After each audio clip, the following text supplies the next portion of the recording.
26 अप्रैल 2000 को इस diving instructor ने इस ब्लू होल में एक ऐसा गोता लगाया जो फिर इसके लिए एक खौफनाक ख्वाब बन गया। गोता लगाते ही ये आउट ऑफ कंट्रोल हो गया और कुछ ही देर में ये इस ब्लू होल के एग्जैक्टली 91 मीटर की गहराई में चला गया। ये 22 साल जवान लड़का पानी के अंदर की हर एक चीज़ को रिकॉर्ड करने के लिए अपने साथ कैमरा भी लेकर गया था, लेकिन इसी कैमरे में इसकी मौत रिकॉर्ड हो गई। दोस्तों, डू यू नो की वीडियोज़ में एक मरतबा फिर से खुशामदीद। 22 साल यूरी लिप्स्की जो एक रशियन डाइविंग इंस्ट्रक्टर था, इसने एक गहरे नीले सिंक होल में डाइव किया। इस डाइव से पहले इसने बहुत से एक्सपीरियंस्ड डाइवर्स को अपने साथ डाइव करने को कहा, लेकिन वहां पर मौजूद सब डाइवर्स ने इसे ये कहते हुए इनकार किया कि यहाँ जाना बहुत खतरनाक है। दोस्तों, इसके साथ मौजूद दूसरे डाइवर्स ने इसे समझाया कि इस ब्लू होल में जाने के लिए हमें बहुत सी प्रैक्टिस करनी होगी और अभी तो हमने सिर्फ 2 दिन ही प्रैक्टिस की है, जो कि यहाँ जाने के लिए काफ़ी नहीं है। और इन्होंने इसे समझाया कि हमें स्पेशल इक्विपमेंट्स की भी ज़रूरत है, जो कि फ़िलहाल मौजूद नहीं है। लेकिन यूरी पूरी तरह से पुरअज़म था और वो डाइव करना चाहता था। इसने वो करने का फैसला कर लिया था जिसके बारे में लोग सोच कर भी घबराते हैं।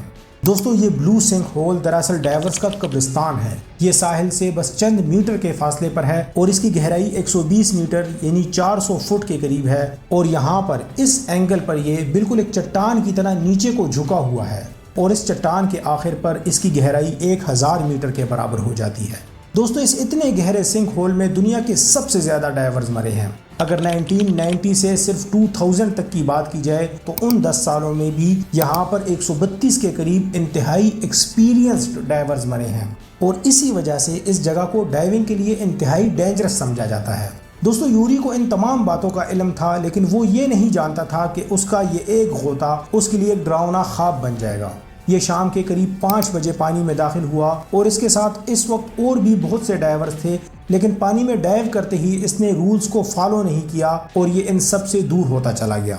इसने डाइविंग गियर भी पहन रखा था और इसके अलावा इसने अपने सफ़र को मज़ीद यादगार बनाने के लिए और हर एक मूवमेंट को अपने हिसाब से रिकॉर्ड करने के लिए इसने अपने सर के गिर्द कैमरा भी बांधा हुआ था।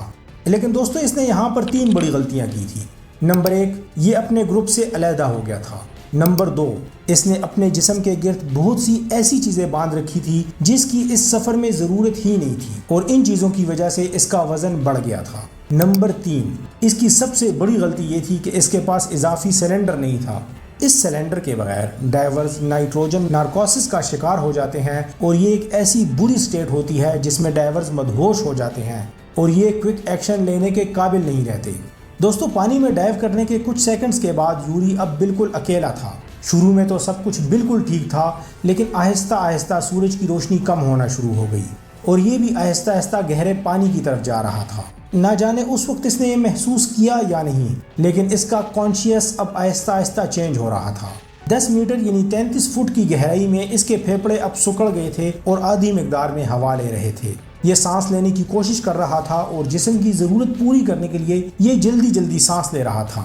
इसके खून ने अब नाइट्रोजन जज़ब करना शुरू कर दी थी। दोस्तों, इस जगह पर डाइवर्स की आखिरी हद 40 मीटर यानी 120 फुट है। 120 फुट से ज़्यादा गहराई में जाने से डाइवर्स को मना किया जाता है, लेकिन यूरी आहिस्ता आहिस्ता नीचे जा रहा था और ये इस बात का ख्याल ही नहीं रख रहा था कि वो कितनी गहराई में जा रहा है। और फिर अचानक ही ये आउट ऑफ कंट्रोल होकर डूबने लगा। इसने खुद को कंट्रोल करने की कोशिश की, लेकिन अब कोई फ़ायदा नहीं हो रहा था और ये मज़ीद गहराई की तरफ जा रहा था। पानी का दबाव अब आहिस्ता आहिस्ता मज़ीद बढ़ रहा था और अब इसने घबराहट भी महसूस करना शुरू कर दी थी, क्योंकि फेफड़ों पर भी मज़ीद दबाव बढ़ता जा रहा था और इसकी आंखों के सामने अंधेरा भी छाने लगा था।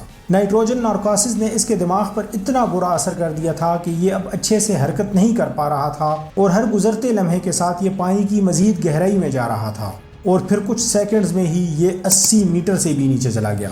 इसने अपने बियॉन्सी कंट्रोल डिवाइस को मज़ीद बढ़ाने की कोशिश की, लेकिन वो पहले से ही फुल थी और फट गई। इसके फटते ही ये 91 मीटर पर पूरी तरह मुंह के बल समंदर की तह में गिर गया। इसके बाद फिर 28 अप्रैल की शाम को इसका कैमरा भी बंद हो गया। दोस्तों, इसके फिर 5 दिन के बाद इसका कैमरा दोबारा ऑन हुआ, लेकिन इस बार इसे एक मुकामी मिस्री लड़के ने, जिसका नाम तारिक उमर था, उसने ऑन किया था। दोस्तों, उस दिन तारिक उमर ने जो कुछ दरियाफ्त किया था वो सब जानकर आपकी रात की नींद उड़ जाएगी। वो यूरी जो ज़मीन पर था, गोता लगाते ही 7 मिनट के अंदर समंदर में मर चुका था। इसने इस पूरे हादसे को रिकॉर्ड किया था, लेकिन इस वक्त ये खुद एक भयानक डिस्कवरी बन चुका था जिसका अब सिर्फ मिलने का इंतजार था। اور اس کو ڈھونڈنے والی ٹیم کا انچارج طارق عمر تھا۔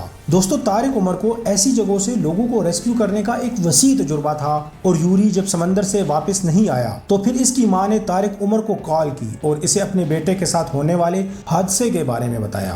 دوستو طارق عمر پھر پوری ریسکیو ٹیم کے ساتھ اس بلو سنک ہول میں داخل ہوا، لیکن یہ جگہ اتنی بڑی تھی کہ انہیں صرف اس جگہ کا جائزہ لینے میں پورا ایک دن لگا۔ طارق کا کہنا ہے کہ اس نے آخر میں یوری کو سمندر کی تہہ میں دیکھ لیا تھا اور وہ منہ کے بل پڑا ہوا تھا، لیکن اس دن یہ اتنا تھک چکے تھے کہ یہ کچھ بھی نہیں کر سکتے تھے۔ انہوں نے اسے اگلے دن پانی سے نکالنے کا فیصلہ کیا۔ دوسرے دن عمر پھر پانی میں داخل ہوا اور اس مرتبہ یہ یوری کی لاش نکالنے گیا تھا۔ اب عمر کے لیے صرف یہ جاننا باقی رہ گیا تھا کہ اس کے ساتھ اصل میں ہوا کیا ہے۔ اس وقت اس نے کئی چیزیں نوٹس کی۔ ایک یہ کہ عمر کے مطابق یوری کے جسم پر 12 کلو گرام کے قریب سیسا تھا، جو کہ اس خطرناک جگہ کے لیے بہت زیادہ وزن تھا۔ عمر نے دیکھا کہ اس کی بیونسی کنٹرول ڈیوائس بھی پھٹی ہوئی ہے، اور اس کے علاوہ جب اس کے کیمرے پر نظر پڑی تو اس کا خیال تھا کہ یہ کیمرہ ٹوٹ چکا ہوگا، کیونکہ یہ کیمرہ زیادہ سے زیادہ 75 میٹر پانی کی گہرائی کا پریشر برداشت کر سکتا تھا۔ لیکن بدقسمتی سے اس کا کیمرہ بھی بالکل ٹھیک تھا، اور اس میں اس نے جو ریکارڈنگ کی تھی وہ بھی بالکل سیف تھی۔ عمر اس شخص کی موت کی ویڈیو دیکھنے والا پہلا شخص تھا، اور وہ ویڈیو آج ڈائیونگ کی سب سے زیادہ دیکھی جانے والی ویڈیو ہے۔ دوستو اس نے یوری اور اس کا کیمرہ پانی سے باہر نکالا، اور یوری کا سامان ہونے کی وجہ سے اس نے یہ سارا سامان یوری کی ماں کو دے دیا۔ عمر نے بعد میں کہا کہ اگر اسے پتا ہوتا کہ اس میں اس کے آخری لمحات کی فوٹیج موجود ہے تو وہ اس کیمرے کو کہیں پانی میں ہی بہا دیتا، لیکن اس کیمرے کو کبھی بھی یہ اس کی ماں کو نہ دیتا۔ اس نے یہ بھی بتایا کہ جسے دوسرے لوگ دیکھتے ہوئے انکمفرٹیبل فیل کرتے ہیں، وہ ویڈیو اب یوری کی ماں کو دیکھنی پڑ رہی ہے۔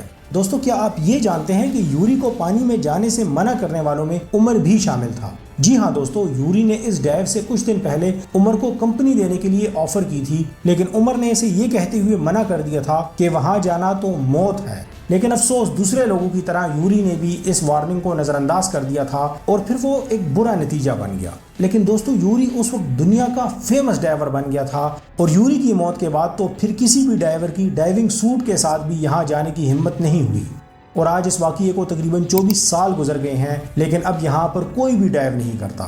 دوستو اس بلو سنک ہول کے داخلی دروازے کے ساتھ والی چٹان پر صرف آپ کو قبریں ہی نظر آئیں گی، جن میں سب سے نمایاں قبر یوری لپسکی کی ہے، جس پر یہ لکھا ہے۔ دوستو ڈو یو نو چینل کی اس ویڈیو کو دیکھنے کا اور اپنے فرینڈز کے ساتھ شیئر کرنے کا بے حد شکریہ۔ ملتے ہیں ایک اور شاندار ویڈیو میں۔